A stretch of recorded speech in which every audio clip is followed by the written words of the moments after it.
بسم الله الرحمن الرحيم الحمد لله رب العالمين. الصلاة والسلام على رسوله الأمين وعلى آله وصحابه الطيبين الطاهرين ومن تبعهم بإحسان إلى يوم الدين. أما بعد، وقال الله تعالى في القرآن الكريم: أعوذ بالله من الشيطان الرجيم. بسم الله الرحمن الرحيم. لمسجد أسس على التقوى من أول يوم.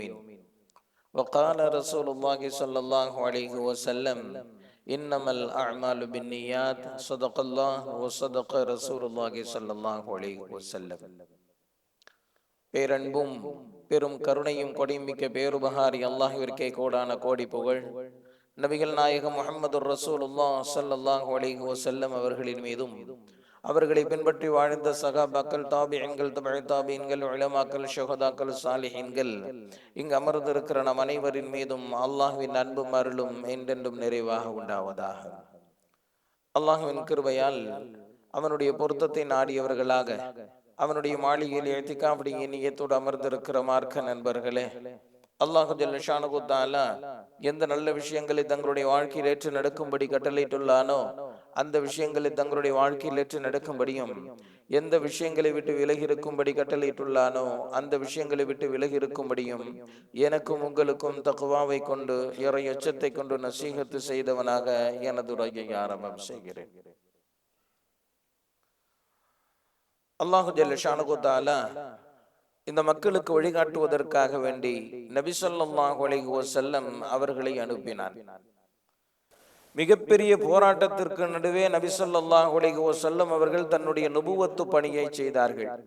ஒவ்வொரு ஆண்டும் ஹஜ்ஜுக்கு வரக்கூடியவர்களுக்கு மத்தியில மார்க்க பிரச்சாரத்தை செய்வார்கள். அப்படி மதீனாவில் இருந்து ஒரு 6 பேர் ஹஜ்ஜிக்காக வேண்டி வந்திருந்தார்கள். அவர்களிடத்திலே நபி ஸல்லல்லாஹு அலைஹி வஸல்லம் அவர்கள் நுபுவத்தை எடுத்து சொன்னார்கள். அந்த 6 பேரும் நபி ஸல்லல்லாஹு அலைஹி வஸல்லம் அவர்களை ஏற்றுக்கொண்ட நிலையில் மதீனா திரும்பினார்கள். அதற்கு அடுத்த ஆண்டு 12 பேர் ஹஜ்ஜுக்கு வந்தார்கள். நபி ஸல்லல்லாஹு அலைஹி வஸல்லம் அவர்களை சந்தித்தார்கள். நபி அவர்களுடைய அனைத்து வார்த்தைகளையும் அப்படியே ஏற்றுக்கொண்டு திரும்பினார்கள். மக்கா சென்றதையும், நபி ஸல்லல்லாஹு அலைஹி வஸல்லம் அவர்களை சந்தித்ததையும் மதீனாவில் அவர்கள் சென்று சொன்னார்கள்.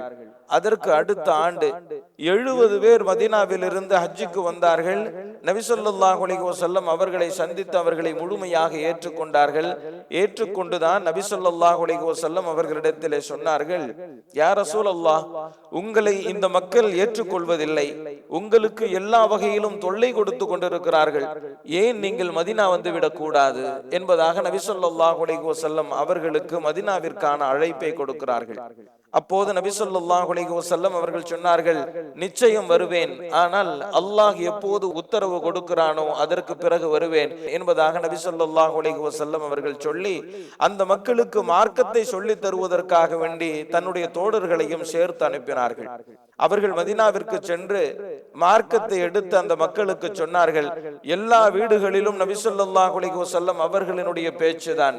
நபி ஸல்லல்லாஹு அலைஹி வஸல்லம் அவர்கள் மதீனாவிற்குள் அடியெடுத்து வைப்பதற்கு முன்பே ஒரு பெரும் திரளாக நின்று நபி அவர்களை வரவேற்கும் அளவிற்கு அங்கே ஈமானை அந்த சகாபாக்கள் புகுத்தி விட்டார்கள். நபி அவர்களுக்கு முன்பே சகாபாக்களினுடைய ஹிஜ்ரத்து பயணம் மதீனா நோக்கி ஆரம்பமாகிவிட்டது.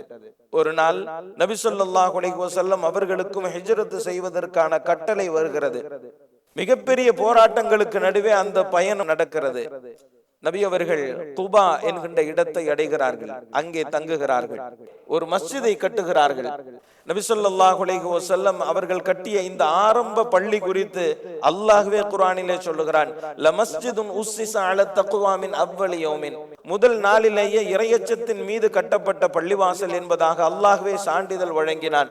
நபி ஸல்லல்லாஹு அலைஹி வஸல்லம் அவர்கள் கற்களை தன்னுடைய தோளிலே சுமந்து கொண்டு தன்னுடைய கரத்தால் எடுத்து கட்டிய பள்ளிவாசல் குபா பள்ளிவாசல். ஒவ்வொரு சனிக்கிழமையும் குபா பள்ளிவாசலுக்கு வருவார்கள். 2 ரக்காத்து தொழுவார்கள். சிறிது நேரம் அமர்ந்திருப்பார்கள். இந்த குபா பள்ளிவாசலில் யார் தொழுகிறார்களோ அவர்களுக்கு உம்ரா செய்த நன்மை உண்டு என்பதாக சொன்னார்கள். அப்படி அற்புதமான சிறப்புகளை பெற்ற குபா பள்ளிவாசலை நபி ஸல்லல்லாஹு அலைஹி வஸல்லம் அவர்கள் ஹிஜ்ரத் செய்கிற வழியில் கட்டினார்கள். பிறகு அங்கிருந்து மதீனா நோக்கி போகிற போது வழியில் ஒரு இடம், அந்த மக்கள் குபாவிலே நபி ஸல்லல்லாஹு அலைஹி வஸல்லம் அவர்கள் ஒரு பள்ளி கட்டி இருக்கிறார்கள் என்பதை கேள்விப்பட்டு, யா ரசூலல்லாஹ், எங்களுடைய பகுதியிலும் ஒரு பள்ளி கட்ட வேண்டும் என்று ஆசைப்படுகிறார்கள். ஒரு பள்ளியை சிறிதாக கட்டி அங்கே ஜும்மாவுடைய தொழுகையை நிறைவேற்றுகிறார்கள். அதுதான் இஸ்லாமிய வரலாற்றில் முதலில் ஜும்மாவுடைய தொழுகை நிறைவேற்றப்பட்ட பள்ளிவாசல். எனவே இன்றும் அது மஸ்ஜிதுல் ஜும்ஆ என்கின்ற பெயரிலேயே பிரசித்தி பெற்றிருக்கிறது. நபி ஸல்லல்லாஹு அலைஹி வஸல்லம் அவர்கள் நிச்சயம் வருவேன் என்று சொல்லித்தானே அனுப்பினார்கள். எனவே எப்போது வருவார்கள் என்கின்ற ஏக்கத்தோடு மதீனாவாசிகள் மதீனாவின் எல்லைக்கு வந்து மலை மீது ஏறி நின்று யாராவது வருகிறார்களா என்று இரவும் பகலும் காத்து நின்றார்கள். அற்புதமான கவிதை வரிகளை பாடியவர்களாக கோலாகலத்துடன் அந்த பொற்காலம் எப்போது வரும் என்கின்ற எதிர்பார்ப்பில் அந்த மதீனா நகரத்தினுடைய மக்களினுடைய வாழ்வு கழிந்து கொண்டிருந்தது. மிக பெரும் எதிர்பார்ப்பிற்கும் ஏக்கத்திற்கும் நடுவே நபி ஸல்லல்லாஹு அலைஹி வஸல்லம் அவர்கள் வருகை தந்ததால் எங்கள் வீட்டில் தங்குங்கள், எங்கள் வீட்டில் தங்குங்கள் என்கின்ற போட்டி. நபி ஸல்லல்லாஹு அலைஹி வஸல்லம் அவர்கள் சொன்னார்கள், இதோ இந்த ஒட்டகையை நான் தட்டி விடுகிறேன், என்னுடைய ஒட்டகம் யார் வீட்டின் முன்பு போய் நிற்கிறதோ அந்த வீட்டையே நான் தங்கும் இடமாக ஆக்கிக் கொள்கிறேன் என்பதாக நபி ஸல்லல்லாஹு அலைஹி வஸல்லம் அவர்கள் சொல்லி அந்த ஒட்டகத்தை தட்டி விடுகிறார்கள். அந்த ஒட்டகம் அப்படியே தெரு தெருவாக போகிறது. எங்கள் வீட்டின் முன்னால் நிற்காதா என்கின்ற ஏக்கத்தோடு சகாபாக்கள் பார்த்து கொண்டிருக்கிற போது ஹஜ்ரத் அபு அய்யூப் அல் அன்சாரி ரலியல்லாஹு தஆலா அன்ஹு அவர்களினுடைய வீட்டிற்கு முன்பு போய் நின்றது. ஆம், உண்மையில் அது ஹஜ்ரத் அபு அய்யூப் அல் அன்சாரி ரலியல்லாஹு தஆலா அன்ஹு அவர்களினுடைய வீடல்ல, அது உண்மையில் நபி ஸல்லல்லாஹு அலைஹி வஸல்லம் அவர்களினுடைய வீடுதான். 700 ஆண்டுகளுக்கு முன்பு துப்பஉல் அவ்வல் என்கின்ற ஒரு மன்னன் எகிப்தில் இருந்து படையெடுத்து மதீனாவிற்கு வருகிறான். ஆயிரக்கணக்கான போர் வீரர்களோடு மதீனாவினுடைய வெளிப்புறத்திலே தங்குகிறான். அப்போது மதீனாவில் வசித்தவர்கள் வேதம் கற்றறிந்தவர்களாக இருந்தார்கள். பகல் நேரங்களில் அவனுக்கு எதிராக போர் செய்கிறார்கள். இரவு நேரங்களில் தங்கியிருக்கக்கூடிய போர் வீரர்களுக்கு உணவு சமைத்து அவர்களுக்கு உபகாரம் செய்கிறார்கள். பகலில் நம்மை எதிர்த்து போர் செய்கிறார்கள், இரவில் நமக்கு உணவு சமைத்து பரிமாறுகிறார்களே என்று அவர்களினுடைய விசித்திரமான இந்த பண்பை கண்டு ஆச்சரியப்பட்டு அவர்களை அழைத்து அவர்களோடு பேசுகிறான். நீங்கள் எல்லாம் யார்? அவர்கள் சொல்லுகிறார்கள், மதீனாவிற்கு வந்து அதனுடைய சிறப்பை உணர்ந்து இங்கே வசித்துக் கொண்டிருக்கிறோம் என்பதாக சொல்கிறார்கள். என்ன சிறப்பு, என்ன சிறப்பா? இறுதி நபி ஸல்லல்லாஹு அலைஹி வஸல்லம் அவர்கள் இந்த மதீனாவிற்குத்தான் வருவார்கள் என்று எங்களுடைய வேதம் சொல்லுகிற காரணத்தினால் அதை கற்றுணர்ந்த நிலையில் நாங்கள் இங்கே வந்து வசிக்கிறோம் என்பதாக சொன்னார்கள். இந்த நாடு வேண்டுமா எடுத்துக்கொள், ஆனால் இங்கிருந்து நாங்கள் வெளியேற தயாரில்லை என்பதாக சொன்னார்கள். ஆச்சரியப்பட்ட துப்பா தன்னுடைய படையில் இருந்த அறிஞர்களை அழைத்து கேட்கிறான், இந்த மக்கள் என்ன சொல்கிறார்கள் என்று. அந்த அறிஞர்கள் சொன்னார்கள், ஆம், வேதங்களில் இப்படி ஒரு அடையாளம் இருக்கிறது. வேதத்தில் சொல்லப்பட்டிருக்கக்கூடிய அடையாளமும் மதீனா நகரம் பெற்றிருக்கக்கூடிய அடையாளமும் ஒத்து போகிறது. எனவே இறுதி தூதர் நிச்சயம் இங்கே வருவார் என்று. இந்த மக்கள் எப்படி இறுதி நபியை வரவேற்க வேண்டும் என்கின்ற அவாவில் தங்குகிறார்களோ அதுபோன்று நாங்களும் இங்கே தங்குவதற்கு ஆசைப்படுகிறோம் என்று வேதத்தை கற்றுணர்ந்த அறிஞர்கள் அவருடைய போர்ப்படையில் இருந்தவர்களை கோரிக்கை விடுத்தார்கள். அன்பு அதிகமானது. அப்படியா, எல்லோரும் தங்குவதற்கு நான் வீடு கட்டு தருகிறேன் என்பதாக சொல்லி 400 வீடுகளை தானே கட்டி நபி ஸல்லல்லாஹு அலைஹி வஸல்லம் அவர்களுக்கும் அற்புதமாக ஒரு வீட்டை கட்டி அந்த துப்பா மன்னன், நான் இருக்கிற காலத்தில் அவர்கள் வந்தால் அது எனக்கு கிடைத்த பெரும் பாக்கியம். ஆனால் நான் சென்றதற்கு பிறகு எப்போது நபி ஸல்லல்லாஹு அலைஹி வஸல்லம் அவர்கள் இங்கே வருகிறார்களோ அவர்களுக்கு என்னுடைய அன்பளிப்பாய் இந்த வீட்டை தந்து விடுங்கள் என்று சொல்லி ஒரு கடிதம் ஒன்றை எழுதினான். அந்த கடிதத்திலே உம்மையும் உம்முடைய ரப்பையும் ஏற்றுக்கொள்கிறேன், உமக்கு வழங்கப்பட்டிருக்கக்கூடிய வேதத்தையும் உம்முடைய வழிமுறைகளையும் நான் ஏற்றுக்கொள்கிறேன். நான் உம்மை சந்தித்து விட்டால் உங்களுக்கு எல்லா வகையிலும் நான் உறுதுணையாக இருப்பேன். என்னுடைய வாட்களை கொண்டு உங்களுடைய எதிரிகளை வீழ்த்தி உங்களுடைய இதயத்தில் இடம் பிடிப்பேன். நீங்கள் வருவதற்கு முன்பே உங்களை பின்பற்றியவர்களில் நானும் ஒருவனாக இருப்பேன். உங்களை சந்திக்கிற பாக்கியம் எனக்கு கிடைக்கவில்லை என்றால் நாளை மறுமை நாளில் என்னை மறந்து விடாதீர் என்கின்ற வார்த்தையை கடிதத்தில் எழுதி அல்லாஹ்விற்கும் அவனுடைய தூதருக்குமே அதிகாரம் என்று முத்திரையிட்டு துப்பஉல் அவ்வலிடமிருந்து என்கின்ற விலாசத்தோடு அந்த கடிதத்தை ஒப்படைத்தார். 700 ஆண்டுகள் அந்த வீடும் அந்த கடிதமும் பாதுகாக்கப்பட்டு வந்தது. ஒவ்வொருவரும் தன்னுடைய சந்ததியிடத்திலே சொல்லிவிடுவார், இது இறுதி தூதருக்கான வீடு, இந்த கடிதம் இறுதி தூதரிடம் ஒப்படைக்கப்பட வேண்டும் என்று சொல்லி ஒவ்வொருவரும் தன்னுடைய பிள்ளைகளிடத்தில் ஒப்படைத்து விட்டே சென்றார்கள். 700 ஆண்டுகளுக்கு பிறகு நபி ஸல்லல்லாஹு அலைஹி வஸல்லம் அவர்களினுடைய ஒட்டகம் ஹஜ்ரத் அபூ அய்யூப் அல் அன்சாரி ரலியல்லாஹு தஆலா அன்ஹு அவர்களினுடைய வீட்டிற்கு முன்பு நின்றது என்று வரலாறு சொல்லுகிறது அல்லவா. உண்மையில் அந்த வீடுதான் துப்பஉல் அவ்வலின் மூலம் நபி ஸல்லல்லாஹு அலைஹி வஸல்லம் அவர்களுக்காக வேண்டி கட்டப்பட்டு அன்பளிப்பு செய்யப்பட்ட வீடு. நபி ஸல்லல்லாஹு அலைஹி வஸல்லம் அவர்கள் உள்ளே செல்வதற்கு ஆயத்தமான நேரத்திலே தான் அபூ லைலா அந்த துப்பஉல் அவ்வல் ஒப்படைத்த கடிதத்தை கொண்டு வந்து நபி ஸல்லல்லாஹு அலைஹி வஸல்லம் அவர்களிடத்திலே ஒப்படைக்கிறார். அந்த கடிதத்தை நபி ஸல்லல்லாஹு அலைஹி வஸல்லம் அவர்கள் படித்தவுடன் சொன்னார்கள், உண்மையான விசுவாசியான துப்பஉல் அவ்வலிற்கு சுப செய்தி உண்டாகட்டும் என்பதாக நபி ஸல்லல்லாஹு அலைஹி வஸல்லம் அவர்கள் துப்பஉல் அவ்வலினுடைய இஸ்லாத்திற்கு சாட்சி சொல்லியவர்களாகவும் துப்பஉல் அவ்வலிற்கு வாழ்த்து சொன்னவர்களாகவும் அந்த வீட்டிற்குள் நுழைந்தார்கள் என்கின்ற அற்புதமான வரலாறு. நபி ஸல்லல்லாஹு அலைஹி வஸல்லம் அவர்கள் மதீனாவிற்கு வர வேண்டும் என்பது இறைவனினுடைய நாட்டம். எனவே அவர்களை அல்லாஹு ஜல்ல ஷானஹு தஆலா இந்த மதீனாவிலே கண்ணியமாக வரவேற்று அவர்களை தங்க வைத்தான். ஆம், நபி ஸல்லல்லாஹு அலைஹி வஸல்லம் அவர்கள் மதீனாவிற்குள் காலடி வைத்ததற்கு பிறகுதான் யஸ்ரிப் என்று அதுவரை அழைக்கப்பட்ட நகரம் மதீனா நகரம் என்று போற்றப்பட்டது. மதீனாவே பிரகாசமானது. ஹஜ்ரத் அனஸ் ரலியல்லாஹு தஆலா அன்ஹு அவர்கள் சொல்லுவார்கள், எப்போது நபி ஸல்லல்லாஹு அலைஹி வஸல்லம் அவர்கள் மதீனாவில் காலடி எடுத்து வைத்தார்களோ மிகப்பெரிய பிரகாசம் இந்த நகரத்தையே வியாபித்துக் கொண்டதை நான் அறிவேன் என்பதாக ஹஜ்ரத் அனஸ் ரலியல்லாஹு தஆலா அன்ஹு அவர்கள் சொன்னார்கள். ஆம், நபி ஸல்லல்லாஹு அலைஹி வஸல்லம் அவர்களோடு ஹிஜ்ரத் செய்து மக்காவில் இருந்து மதீனா வந்த தோழர்களுக்கு அந்த சீதோஷண நிலை ஒத்து வரவில்லை. கடுமையான வெயில், கடுமையான மழை. மக்காவினுடைய சீதோஷண நிலை வேறு, மதீனாவினுடைய அமைப்பு வேறு. எனவே ஒவ்வொரு நாளும் மக்காவில் இருந்து வரக்கூடியவர்களிடத்தில் மக்காவினுடைய சூழ்நிலைகளை விசாரிப்பார்கள். மதீனா இப்படி எங்களுக்கு சிரமமாகி விட்டது என்று புலம்பி தள்ளுவார்கள். ஹஜ்ரத் பிலால் ரலியல்லாஹு தஆலா அன்ஹு அவர்கள் கவிதை பாடுவார்கள், அந்த குறைஷிகளுக்கு சாபம் ஏற்படட்டும், மக்காவில் இருந்து இது போன்ற நோய் நகரத்தில் எங்களை தள்ளி விட்டார்களே என்பதாகவெல்லாம் அவர்கள் அந்த சிரமத்தால் புலம்புகிறார்கள். நபி ஸல்லல்லாஹு அலைஹி வஸல்லம் அவர்களுக்கு மக்காவில் இருந்து வந்த தோழர்களுக்கு மதீனாவினுடைய சீதோஷண நிலை ஒத்து போகவில்லை. எனவே கடுமையான சிரமத்தால் கஷ்டப்படுகிறார்கள் என்பதை உணர்ந்த நபி ஸல்லல்லாஹு அலைஹி வஸல்லம் அவர்கள் தோழர்களை அழைத்து சொன்னார்கள், இனி இந்த நகரத்தை நோயின் நகரம், சிரமத்தின் நகரம் என்று சொல்லக்கூடாது. இது ஹாதிஹி தாபத்துன், ஹாதிஹி தைபத்துன், ஹாதிஹி தையிபத்துன் என்பதாக, இது மனம் கமழும் நகரம், இது பரிசுத்தமான நகரம், இது தூய்மையின் நகரம் என்று நபி ஸல்லல்லாஹு அலைஹி வஸல்லம் அவர்கள் சொல்லிவிட்டு மதீனாவிற்காக வேண்டி துஆ செய்தார்கள். சொன்னார்கள், மக்காவிற்காக வேண்டி ஹஜ்ரத் இப்ராஹிம் அலைஹிஸ்ஸலாம் அவர்கள் துஆ செய்தார்கள், இந்த மதீனாவிற்காக வேண்டி நான் துஆ செய்கிறேன் என்பதாக நபி ஸல்லல்லாஹு அலைஹி வஸல்லம் அவர்கள் சொன்னார்கள். மேலும் சொன்னார்கள், இந்த மதீனா நகரம் மலக்குகளால் பாதுகாக்கப்பட்டிருக்கக்கூடிய நகரம். மதீனாவினுடைய எந்த பகுதியும் மலக்குகளால் பாதுகாக்கப்படாமல் இல்லை என்பதாக சொன்னார்கள். மேலும் சொன்னார்கள், யார் இந்த மதீனா நகரத்தில் மரணிக்கிறார்களோ அவர்களுக்கு நாளை மறுமையில் நான் ஷஃபாஅத் செய்வேன் என்பதாக சொன்னார்கள். ஆக நபி ஸல்லல்லாஹு அலைஹி வஸல்லம் அவர்களினுடைய வருகையால், அவர்களின் துஆவால் மங்காத நகரமாக, மனம் கமழுகிற மதீனாவாக இன்று வரலாறு போற்றுகிறது என்று சொன்னால் நபி ஸல்லல்லாஹு அலைஹி வஸல்லம் அவர்களினுடைய மிகப்பெரிய வருகை. 18 மாதங்கள் வரை பைத்துல் முகத்தஸை நோக்கித்தான் தொழுகிறார்கள். ஆனாலும் அவர்களுக்குள் ஒரு ஆசை, மஸ்ஜிதுல் ஹராமை நோக்கி தொழ வேண்டும் என்று. ஏன்? மக்காவில் இருந்தும் மஸ்ஜிதுல் ஹராமில் இருந்தும் பிரியா விடை பெற்றுத்தான் நபி ஸல்லல்லாஹு அலைஹி வஸல்லம் அவர்கள் மதீனாவிற்கு வந்தார்கள். மதீனாவில் இருந்து கொண்டு காபாவை நோக்கி ஏன் தொழக்கூடாது என்கின்ற அவாவில் அவர்கள் ஒவ்வொரு நாளும் இறை கட்டளை வராதா என்கின்ற ஏக்கத்திலேயே பைத்துல் முகத்தஸை நோக்கி தொழுது கொண்டிருக்கிறார்கள். ஒரு நாள் அந்த நாளும் வந்தது, லுஹருடைய தொழுகை. நபி ஸல்லல்லாஹு அலைஹி வஸல்லம் அவர்கள் சஹாபாக்களுக்கு தொழ வைத்துக் கொண்டிருக்கிறார்கள்.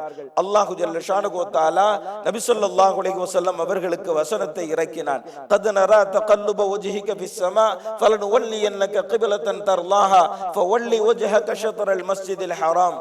நீர் கட்டளை வராதா என்று தொழுகிற போதே வானத்தை நோக்கி பார்த்து கொண்டிருப்பதை நாம் அறிவோம். நீர் எதை பொருந்திக் கொண்டீரோ, எதை விரும்புகிறீரோ அந்த திசையை நோக்கி நீர் தொடலாம் என்கின்ற அந்த சுபச்செய்தி வசனம் வருகிறது. வந்ததே சந்தோஷம். 2 ரக்காத்து முடிந்து விட்டது. இன்னும் 2 ரக்காத்து தொழுகை நடத்த வேண்டி இருக்கிறது.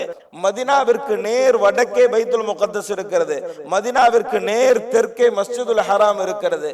எந்த திசை நோக்கி நபி ஸல்லல்லாஹு அலைஹி வஸல்லம் அவர்கள் தொழுதார்களோ அதிலிருந்து நேர் எதிராக 180 டிகிரிக்கு அவர்கள் சுழல வேண்டும். 2 ரக்காத்து தொழுகை முடிந்ததற்கு பிறகு எந்த சலனமும் இல்லை, எந்த சப்தமும் இல்லை, எந்த கட்டளையும் இல்லை. நபி ஸல்லல்லாஹு அலைஹி வஸல்லம் அவர்கள் இமாமாக நிற்க, ஆரம்ப சஃப்புகளில் ஆண்கள் நிற்க, அடுத்தடுத்த சஃப்புகளில் சிறுவர்கள் நிற்க, அடுத்தடுத்த சஃப்புகளில் பெண்கள் நிற்க என்று எந்த நேர்த்தியில் தொழுது கொண்டிருந்தார்களோ அதே நேர்த்தியில் மஸ்ஜிதுல் ஹராமை நோக்கி அனைவரும் சுரண்டார்கள். 2 ரக்காத் பைத்துல் முகத்தஸை நோக்கியும் 2 ரக்காத் மஸ்ஜிதுல் ஹராமை நோக்கியும் தொழப்பட்ட அற்புதமான தொழுகை அது. எனவே தான் எந்த இடத்தில் அந்த 4 ரக்காத் தொழப்பட்டதோ அந்த இடம் இன்று மஸ்ஜிதே கிப்லத்தைன் என்று வரலாறு பேசுகிறது. அன்றிலிருந்து நபி ஸல்லல்லாஹு அலைஹி வஸல்லம் அவர்கள் மஸ்ஜிதுல் ஹராமை நோக்கி தொழ ஆரம்பித்தார்கள். மஸ்ஜிதுன் நபவியினுடைய வரலாற்று அடையாளங்களையும் சென்ற வாரத்தில் நாம் விரிவாக பேசியிருக்கிறோம். நபி ஸல்லல்லாஹு அலைஹி வஸல்லம் அவர்கள் எந்த முஸல்லாவில் நின்றார்களோ அந்த முஸல்லா சுவர்க்கம். நபி ஸல்லல்லாஹு அலைஹி வஸல்லம் அவர்கள் எந்த மெம்பரின் மீது ஏறினார்களோ அந்த மெம்பரை நபி அவர்கள் சொன்னார்கள், இது ஹவுலுல் கௌசர் என்னும் சுவர்க்கத்தின் தடாகத்தின் மீது அமைந்திருக்கிறது என்பதாக சொன்னார்கள். எந்த மெம்பரின் மீது நான் நிற்கிறேனோ அந்த மெம்பரின் 4 கால்களும் சுவர்க்கத்தில் இருக்கிறது என்பதாக நபி ஸல்லல்லாஹு அலைஹி வஸல்லம் அவர்கள் சொன்னார்கள். சுவர்க்கத்தோடு நெருக்கமான தொடர்பை ஏற்படுத்தி தந்த மஸ்ஜிதுன் நபவி. நபி ஸல்லல்லாஹு அலைஹி வஸல்லம் அவர்கள் துயில் கொள்வதால் மொத்த மதீனாவிற்கும் சிறப்பு. நபி ஸல்லல்லாஹு அலைஹி வஸல்லம் அவர்களிடத்திலே சஹாபாக்கள் ஓடி வந்து சொல்லுவார்கள், யா ரசூலல்லாஹ், கடுமையான வறட்சியாக இருக்கிறது, கடுமையான பஞ்சமாக இருக்கிறது, மழைக்காக வேண்டி துஆ செய்யுங்களேன் என்று சொல்லுவார்கள். நபி ஸல்லல்லாஹு அலைஹி வஸல்லம் அவர்கள் துஆ செய்வார்கள். அவர்களுக்கு மழை போதுமான அளவிற்கு பெய்யும். நபி ஸல்லல்லாஹு அலைஹி வஸல்லம் அவர்களின் காலத்திற்கு பிறகு இதே போன்ற பஞ்சம் ஏற்படுகிற போது ஹஜ்ரத் அப்பாஸ் ரலியல்லாஹு தஆலா அன்ஹு அவர்களிடத்திலே சஹாபாக்கள் வருவார்கள், நீங்கள் மழைக்காக வேண்டி பிரார்த்தனை செய்யுங்கள் என்பதாக. ஹஜ்ரத் அப்பாஸ் ரலியல்லாஹு தஆலா அன்ஹு அவர்கள் துஆ செய்வார்கள், அவர்களுக்கு போதுமான மழை பொழியும். அவர்களின் காலத்திற்கு பிறகும் பஞ்சம் ஏற்பட்டது. எங்கே செல்வது? ஹஜ்ரத் ஆயிஷா ரலியல்லாஹு தஆலா அன்ஹா அவர்களிடத்திலே ஓடி வந்தார்கள். சஹாபாக்கள் சொன்னார்கள், அம்மா, எங்களுக்கு பஞ்சம், கஷ்டம். நபி ஸல்லல்லாஹு அலைஹி வஸல்லம் அவர்கள் இருந்தபோது அவர்கள் தான் துஆ செய்வார்கள். அவர்களுக்கு பிறகு ஹஜ்ரத் அப்பாஸ் ரலியல்லாஹு தஆலா அன்ஹு அவர்கள் துஆ செய்வார்கள். இப்போது அவர்களும் இல்லை, நீங்கள் துஆ செய்யுங்கள் என்று சொன்னபோது ஹஜ்ரத் ஆயிஷா ரலியல்லாஹு தஆலா அன்ஹா அவர்கள் சொன்னார்கள், எனக்கு பிறகு யாரிடத்தில் செல்வீர்கள்? எனக்கு பிறகு நீங்கள் எங்கே சென்று முறையிடுவீர்கள்? எனவே ஒரு காரியத்தை செய்யுங்கள். நீங்கள் நபி ஸல்லல்லாஹு அலைஹி வஸல்லம் அவர்கள் எங்கே அடக்கப்பட்டிருக்கிறார்களோ அவர்களினுடைய ரவுலா, அந்த ரவுலாவிற்கு நேர் மேலே ஒரு துவாரம் இட்டுக் கொள்ளுங்கள். அல்லாஹ்விடத்திலே துஆ செய்யுங்கள். நபி ஸல்லல்லாஹு அலைஹி வஸல்லம் அவர்கள் துயில் கொள்ளக்கூடிய இந்த பூமி பஞ்சத்தால் பீடிக்கப்பட்டிருக்கிறது, இறைவா எங்களுக்கு உதவி செய் என்பதாக துஆ செய்யுங்கள் என்பதாக ஹஜ்ரத் ஆயிஷா ரலியல்லாஹு தஆலா அன்ஹா அவர்கள் சொல்லி தந்தார்கள். உடனே மக்கள் வந்தார்கள். நபி ஸல்லல்லாஹு அலைஹி வஸல்லம் அவர்களினுடைய ரவுலாவிற்கு மேலே ஒரு துவாரம் இட்டார்கள். பிறகு அல்லாஹ்விடத்திலே துஆ செய்தார்கள். இதை அறிவிக்கக்கூடிய ஔஸ் இப்னு அப்துல்லா ரலியல்லாஹு தஆலா அன்ஹு அவர்கள் சொல்லுகிறார்கள், கடுமையான பஞ்சத்தால் பீடிக்கப்பட்டிருந்த நேரம் அது. விளைச்சல் இல்லை, வெள்ளாமை இல்லை, எங்களுடைய கால்நடைகள் எல்லாம் எலும்பும் தோளுமாக ஆகிவிட்டது. அந்த நேரத்திலே தான் நாங்கள் ஹஜ்ரத் ஆயிஷா ரலியல்லாஹு தஆலா அன்ஹா அவர்களிடத்திலே சென்று முறையிட்டோம். அப்போது ஹஜ்ரத் ஆயிஷா ரலியல்லாஹு தஆலா அன்ஹா அவர்கள் ரவுலாவிற்கு மேலே துவாரமிட்டு துஆ செய்யுமாறு சொன்னார்கள். நாங்கள் அவ்வாறு செய்தோம். அப்போது எங்களுக்கு மழை பொழிந்தது. எந்த அளவிற்கு தெரியுமா? இதற்கு முன்பும் இதற்கு பின்பும் இப்படி ஒரு செழிப்பை இந்த மதீனா பார்த்ததில்லை. இந்த அளவிற்கு திருப்தியான உணவை எங்களுடைய கால்நடைகள் சாப்பிட்டதில்லை. விளைச்சல் செழித்தது, கால்நடைகள் கொழுத்தது. எனவே அந்த ஆண்டிற்கு பெயரே ஆமுல் ஃபதக் என்கின்ற பெயர் வந்தது என்பதாக ஹஜ்ரத் ஔஸ் இப்னு அப்துல்லா ரலியல்லாஹு தஆலா அன்ஹு அவர்கள் அறிவிக்கிறார்கள். என்று சொன்னால் நபி ஸல்லல்லாஹு அலைஹி வஸல்லம் அவர்கள் துயில் கொள்ளக்கூடிய அந்த ரவுலா மொத்த மதீனாவிற்கான செழிப்பு செழிப்பாக மாறி போன அற்புதமான வரலாறு மதீனாவிலே உண்டு. மதீனாவிற்கு செல்லக்கூடியவர்கள் இந்த வரலாற்று பின்னணியை தெரிந்து கொள்வதில் சிறப்பு இருக்கிறது. ஏனென்று சொன்னால், நபி ஸல்லல்லாஹு அலைஹி வஸல்லம் அவர்களுடைய பாதம் பட்ட இடம் அல்லவா. அங்கே நாம் நடக்கிறோம் என்றால், அங்கே நாம் நிற்கிறோம் என்றால் நமக்கு எவ்வளவு பெரிய பாக்கியம் கிடைத்திருக்க வேண்டும். இமாம் மாலிக் ரஹிமஹுல்லாஹ் அவர்கள் மதீனாவின் சிறப்பை அறிந்த காரணத்தினால், நபி ஸல்லல்லாஹு அலைஹி வஸல்லம் அவர்களின் மீது கொண்டிருந்த பேரவாவின் காரணத்தினால் மதீனா நகரிலே அவர்கள் செருப்பு போட்டு நடக்க மாட்டார்கள். மாணவர்கள் கேட்பார்கள், கடும் வெயில், கற்கள் எல்லாம் குத்துகிற இந்த தரையில் நீங்கள் செருப்பில்லாமல் நடக்கிறீர்களே என்று கேட்டபோது இமாம் மாலிக் ரஹிமஹுல்லாஹ் அவர்கள் சொல்லுவார்கள், எங்கே செருப்பை போட்டு நடக்க சொல்கிறீர்கள்? நபி ஸல்லல்லாஹு அலைஹி வஸல்லம் அவர்களினுடைய பாதம் பட்ட இடத்தில் என்னுடைய செருப்புகள் மிதிப்பதா? அந்த சங்கை மிகு சகாபாக்கள் நடந்த பாதையிலே என்னுடைய செருப்பால் நான் அவமதிக்க விரும்பவில்லை என்பதாக இமாம் மாலிக் ரஹிமஹுல்லாஹ் அவர்கள் சொல்லுவார்கள். மட்டுமல்ல, மதீனாவில் அவர்கள் சிறுநீர் கழித்ததில்லை. மதீனாவின் வெளிப்புறத்திற்கு வருவார்கள், மலம் ஜலம் கழிப்பதற்கு சொல்லுவார்கள். எந்த இடம் நபி ஸல்லல்லாஹு அலைஹி வஸல்லம் அவர்களினுடைய பாதம் பட்ட இடம் என்பது எனக்கு தெரியாது. எந்த இடம் அந்த சங்கை மிகு சகாபாக்களினுடைய பாதம் பட்ட இடம் என்பது எனக்கு தெரியாது. அது தெரியாமல் அந்த இடத்தில் நான் சிறுநீர் கழிக்க விரும்பவில்லை என்பதாக இமாம் மாலிக் ரஹிமஹுல்லாஹ் அவர்கள் சொல்லுவார்கள். என்று சொன்னால், மதீனாவை உணர்வால் உள்வாங்கியவர்கள் மதீனாவை அணுகும் விதமே வேறு, மதீனாவிற்குள் நுழையும் விதமே வேறு. தஜ்ஜாலால் கூட உள்ளே நுழைந்து அவனால் அட்டகாசம் செய்ய முடியாத பாதுகாக்கப்பட்ட நகரம்தான் மதீனா நகரம். நபி ஸல்லல்லாஹு அலைஹி வஸல்லம் அவர்கள் துயில் கொண்டிருக்கக்கூடிய இடத்திற்கு அருகே ஜன்னத்துல் பகீ. நம்முடைய பெரியார்கள் எல்லாம், இங்கே நமக்கு மரணம் வராதா, இங்கே நாம் அடக்கப்பட மாட்டோமா என்று ஏங்கி தவித்த நாட்கள் உண்டு. அஸ்ஸலாமு அலைக்கும் தார கௌமில் முஃமினீன் வ இன்னா இன்ஷா அல்லாஹு லாஹிகூன். இந்த துஆவை நபி ஸல்லல்லாஹு அலைஹி வஸல்லம் அவர்கள் ஜன்னத்துல் பகீவிற்கு முன்னால் நின்று தான் ஓதினார்கள். ஜன்னத்துல் பகீயில் அடக்கப்பட்டவர்களுக்கு ஷஃபாஅத் செய்வேன் என்பதாக நபி ஸல்லல்லாஹு அலைஹி வஸல்லம் அவர்கள் சொன்னார்கள். ஜன்னத்துல் பகீயில் அடக்கப்பட்டிருக்கக்கூடிய ஆயிரம் சகாபாக்கள், அங்கிருக்கக்கூடிய நபி ஸல்லல்லாஹு அலைஹி வஸல்லம் அவர்களுடைய குடும்ப உறுப்பினர்கள், இந்த ஜன்னத்துல் பகீயினுடைய தனிச்சிறப்பு. சூர் ஊதப்பட்டதற்கு பிறகு முதலில் நபி ஸல்லல்லாஹு அலைஹி வஸல்லம் அவர்கள் தான் எழுவார்கள். அதற்கு பிறகு ஹஜ்ரத் அபூபக்கர் ரலியல்லாஹு தஆலா அன்ஹு அவர்கள் எழுவார்கள்.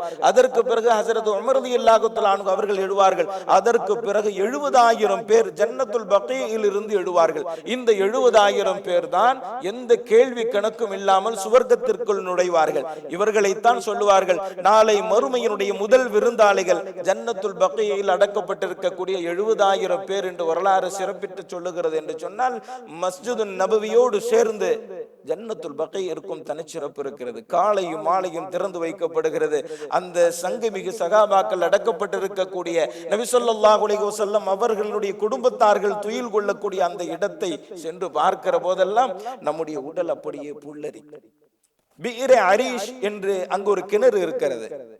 ஹஜ்ரத் அபூதர் கிஃபாரி ரலியல்லாஹு தஆலா அன்ஹு அவர்கள் சொல்லுகிறார்கள், ஒரு நாள் நான் நபி ஸல்லல்லாஹு அலைஹி வஸல்லம் அவர்களோடு இருக்க வேண்டும் என்று முடிவெடுத்தேன். நபி அவர்களை தேடி வந்தேன். நபி அவர்கள் பீர் அரீஷிற்கு சென்றிருக்கிறார்கள் என்று சொல்லப்பட்டது. எனவே அந்த தோட்டத்திற்கு நான் சென்றேன். தோட்டம் மூடப்பட்டிருந்தது. நான் வெளியில் இருந்து அஸ்ஸலாமு அலைக்கும் என்பதாக சொன்னேன். நபி ஸல்லல்லாஹு அலைஹி வஸல்லம் அவர்கள் திறந்து விட்டார்கள். உள்ளே சென்று நபி ஸல்லல்லாஹு அலைஹி வஸல்லம் அவர்களிடத்திலே சொன்னேன், யா ரசூலல்லாஹ், இந்த ஒரு நாள் முழுக்க நான் உம்மோடு இருக்க வேண்டும் என்கின்ற ஆசையில் வந்தேன் என்பதாக சொன்னபோது, அருகில் வாருங்கள் என்று தன்னோடு அமர வைத்துக் கொண்டார்கள். தோட்டம் மூடப்பட்டது. சிறிது நேரத்திலே மீண்டும் தட்டப்படுகிறது. நபி ஸல்லல்லாஹு அலைஹி வஸல்லம் அவர்கள் சொன்னார்கள், சித்தீக் வருகிறார், அவருக்கு சுவர்க்கத்திற்கான சுப செய்தியை சொல்லும் என்பதாக சொன்னார்கள். நான் கதவை திறந்து ஹஜ்ரத் அபூபக்கர் ரலியல்லாஹு தஆலா அன்ஹு அவர்களிடத்திலே, உங்களுக்கு சுவனத்தை கொண்டு நபி அவர்கள் சுப செய்தி சொன்னார்கள், உள்ளே வாருங்கள் என்பதாக அழைத்தேன். அவர்கள் நபி ஸல்லல்லாஹு அலைஹி வஸல்லம் அவர்களுக்கு அருகே அந்த கிணற்றினுடைய முகட்டிலே அமர்ந்து கொண்டார்கள். சிறிது நேரத்திற்கு பிறகு மீண்டும் தட்டப்படுகிறது. நபி ஸல்லல்லாஹு அலைஹி வஸல்லம் அவர்கள் சொன்னார்கள், உமர் வருகிறார், சுவர்க்கத்தை கொண்டு சுப செய்தி சொல்லி அவர்களை உள்ளே அழையுங்கள் என்பதாக சொன்னார்கள். கதவை திறந்தேன். ஹஜ்ரத் உமர் ரலியல்லாஹு தஆலா அன்ஹு அவர்கள் இருந்தார்கள். அவர்களை பார்த்து சொன்னேன், நபி ஸல்லல்லாஹு அலைஹி வஸல்லம் அவர்கள் உங்களுக்கு சுவனத்தை கொண்டு சுப செய்தி சொன்னார்கள், உள்ளே வாருங்கள் என்று அழைத்தேன். அவர்கள் வந்தார்கள். சிறிது நேரத்திற்கு பிறகு மீண்டும் தட்டப்படுகிற சத்தம். நபி ஸல்லல்லாஹு அலைஹி வஸல்லம் அவர்கள் சொன்னார்கள், உஸ்மான் வருகிறார், சுவர்க்கத்தை கொண்டு சுப செய்தி சொல்லுங்கள், ஆனால் அதற்கு முன்பு மிகப்பெரிய சோதனையை சந்திக்க வேண்டும் என்பதையும் சொல்லுங்கள் என்பதாக சொன்னார்கள். நான் கதவை திறந்தேன். ஹஜ்ரத் உஸ்மான் ரலியல்லாஹு தஆலா அன்ஹு அவர்கள் நின்றார்கள். நபி ஸல்லல்லாஹு அலைஹி வஸல்லம் அவர்கள் சுவர்க்கத்தை கொண்டு சுப செய்தி சொன்னார்கள். அதோடு அதற்கு முன்பு மிகப்பெரிய சோதனையை நீங்கள் சந்திக்க நேரிடும் என்பதையும் சொன்னார்கள் என்பதாக சொன்னேன். ஹஜ்ரத் உஸ்மான் ரலியல்லாஹு தஆலா அன்ஹு அவர்கள் உள்ளே வந்து நபி ஸல்லல்லாஹு அலைஹி வஸல்லம் அவர்கள் அமர்ந்திருந்த அந்த கிணற்று முகட்டிற்கு நேர் எதிர் திசையில் அமர்ந்து கொண்டார்கள். வட்டமாக இருக்கக்கூடிய கிணற்றினுடைய முகட்டிலே நபி ஸல்லல்லாஹு அலைஹி வஸல்லம் அவர்கள் அமர்ந்தார்கள். அவர்களுக்கு அருகே ஹஜ்ரத் அபூபக்கர் ரலியல்லாஹு தஆலா அன்ஹு அவர்கள் அமர்ந்தார்கள். அவர்களுக்கு அருகே ஹஜ்ரத் உமர் ரலியல்லாஹு தஆலா அன்ஹு அவர்கள் அமர்ந்தார்கள். வந்த ஹஜ்ரத் உஸ்மான் ரலியல்லாஹு தஆலா அன்ஹு அவர்கள் நபி ஸல்லல்லாஹு அலைஹி வஸல்லம் அவர்களுக்கு நேர் எதிர் திசையில் அமர்ந்தார்கள் என்பதாக ஹஜ்ரத் அபூதர் கிஃபாரி ரலியல்லாஹு தஆலா அன்ஹு அவர்கள் சொன்னார்கள். இமாம் சயீத் இப்னுல் முஸய்யிப் ரஹிமஹுல்லாஹ் அவர்கள் சொல்லுகிறார்கள், எந்த அமைப்பில் அங்கே அமர்ந்தார்களோ அந்த அமைப்பில் தான் இவர்கள் மக்பராக்களும் அமைந்திருக்கிறது. நபி ஸல்லல்லாஹு அலைஹி வஸல்லம் அவர்களுக்கு அருகே ஹஜ்ரத் அபூபக்கர் ரலியல்லாஹு தஆலா அன்ஹு அவர்களுக்கு அருகே ஹஜ்ரத் உமர் ரலியல்லாஹு தஆலா அன்ஹு அவர்கள் அடக்கப்பட்டிருக்கிறார்கள். நேர் எதிர் திசையில் தான் ஹஜ்ரத் உஸ்மான் ரலியல்லாஹு தஆலா அன்ஹு அவர்கள் அடக்கப்பட்டார்கள். எத்திசையில் அங்கே அமர்ந்தார்களோ அதே அமைப்பில் தான் இங்கே அடக்கப்பட்டிருக்கிறார்கள் என்பதாக இமாம் சயீத் இப்னுல் முஸய்யிப் ரஹிமஹுல்லாஹ் அவர்கள் சொன்னார்கள். நபி ஸல்லல்லாஹு அலைஹி வஸல்லம் அவர்கள் ஒரு மோதிரம் ஒன்று அமைத்திருந்தார்கள். முஹம்மத், ரசூல், அல்லாஹ் என்று 3 வரிகளில் பொறிக்கப்பட்டிருக்கக்கூடிய முஹம்மது ரசூலுல்லாஹ். வரக்கூடிய கடிதங்களுக்கு முத்திரை இடுவதற்காக வேண்டி நபி அவர்கள் பயன்படுத்தினார்கள். அவர்களின் காலத்திற்கு பிறகு ஹஜ்ரத் அபூபக்கர் ரலியல்லாஹு தஆலா அன்ஹு அவர்கள் அதை பயன்படுத்தினார்கள். அவர்களினுடைய காலத்திற்கு பிறகு ஹஜ்ரத் உமர் ரலியல்லாஹு தஆலா அன்ஹு அவர்கள் அதை அணிந்திருந்தார்கள். அவர்களின் காலத்திற்கு பிறகு 12 ஆண்டுகள் ஆட்சி செய்த ஹஜ்ரத் உஸ்மான் ரலியல்லாஹு தஆலா அன்ஹு அவர்கள் 6 ஆண்டுகள் அணிந்திருந்தார்கள். அவர்கள் ஒரு நாள் பிர் அரிஷிற்கு வந்தார்கள். அந்த முகட்டிலே அமர்ந்து கொண்டு நபி ஸல்லல்லாஹு அலைஹி வஸல்லம் அவர்களுடைய மோதிரத்தை கலட்டவும் மாட்டவும் கழட்டவும் மாட்டவுமாக ஏதோ ஒரு தீவிர சிந்தனையில் செய்து கொண்டிருக்கிற போது அந்த மோதிரம் கைதவறி பிர் அரிஷுக்குள் விழுந்து விட்டது. ஹஜ்ரத் உஸ்மான் ரலியல்லாஹு தஆலா அன்ஹு அவர்கள் அதிர்ச்சி அடைந்தார்கள். எப்படியாவது அதை எடுத்து விட வேண்டும் என்று அவர்கள் கலீஃபாவாக இருந்த காரணத்தினால் கட்டளையிட்டார்கள்.